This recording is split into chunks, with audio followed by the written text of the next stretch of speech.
안녕하세요. 송아입니다. 지난 시간에 공부한 인도에 대해서 복습하겠습니다.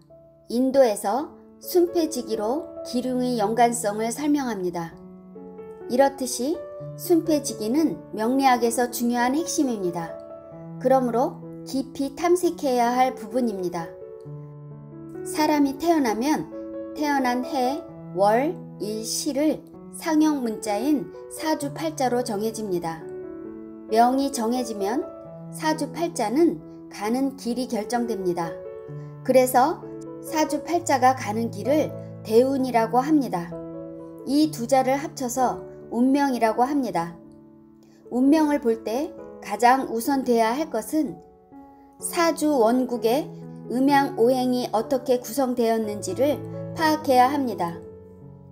사주 원국에서 빈부 귀천의 크기가 정해지고 기질이나 성향 등을 알 수 있으며 사람과의 관계도까지도 들여다볼 수 있습니다.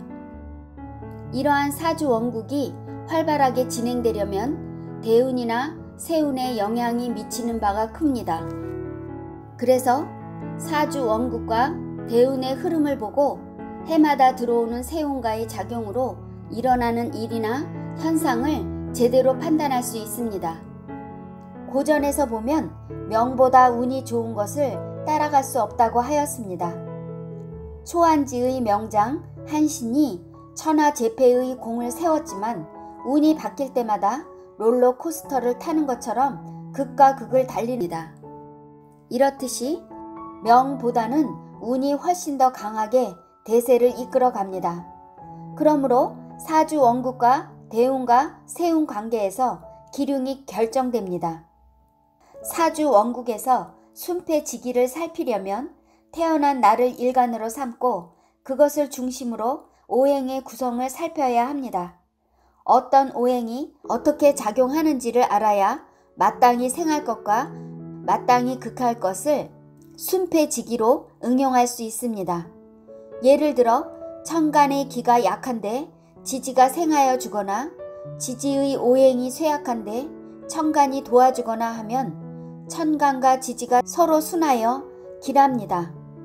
반대로 천간이 쇠약한데 지지가 오히려 억제되거나 지지의 기가 쇠약한데 천간이 극하거나 하면 천간과 지지는 서로 도움이 안 되어 패한 것이니 흉합니다.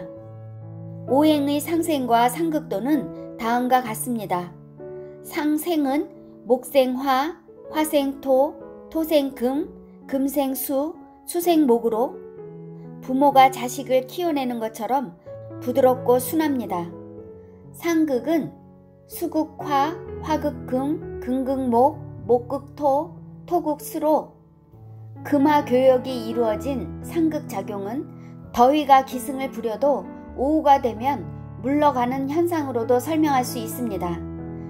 그래서 상극은 원칙이나 한계에서 벗어나지 않는 사회적 기범으로 말할 수 있습니다. 상생만 이루어지면 배부른 사람에게 밥을 주는 것처럼 비대해져서 게으르고 쓸모없어집니다. 상극만 부추긴다면 눈칫밥을 얻어먹는 것처럼 위축되어 잘할 수 없으니 아무것도 할 수 없습니다. 그러므로 사주 원국에서 부족되는 오행이나 넘치는 오행을 어떻게 순폐지기로서 응용할 것인지는 연구하고 탐색해야 할 것입니다. 이번 시간에는 제4강 지명입니다. 원문은 요여인간 개농회 순역지기 수이회이라. 인간들이 귀머거리와 같은 목매함을 열어주는 일은 중요한 것이니 순역의 기틀을 반드시 이치로써 깨우쳐 알아야 한다 라는 뜻입니다. 지명은 명을 안다는 것인데 자신의 명을 안다면 자신의 분수를 지키고 자신의 한계를 받아들일 수 있게 됩니다. 한 번밖에 주어지지 않는 자신의 삶을 후회 없이 살 수 있도록 해주는 것입니다.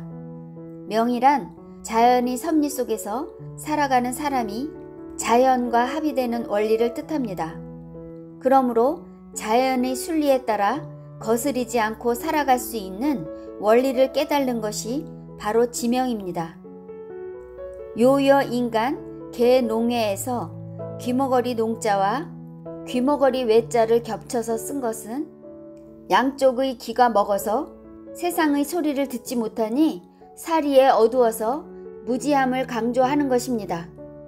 그러므로 자신의 명에 대해서 알려줌으로써 목매함을 벗어나게 할 수 있는 것은 중요한 것입니다.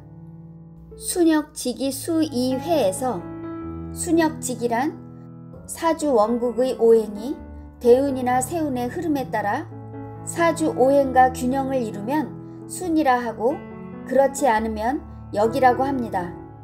그래서 사주가 유통하고 오행이 생화하여 치우침이나 결함을 보충하고 도와서 중화에 가깝게 할 수 있는 순역작용을 파악하는 것입니다. 그러므로 이 학문을 하는 사람은 첫 번째, 반드시 음양오행의 특징을 자연의 모습을 통해서 숙지하는 것이 이해를 도울 수 있습니다. 두 번째, 오행의 상생과 상극 관계를 이해해야 합니다. 마땅히 생할 것과 마땅히 극할 것을 살펴야 합니다. 세 번째, 오행의 회합, 형충에 대해서도 공부해야 합니다. 사주 원국의 오행의 회합, 형충에 따라 성패가 달라지기 때문입니다.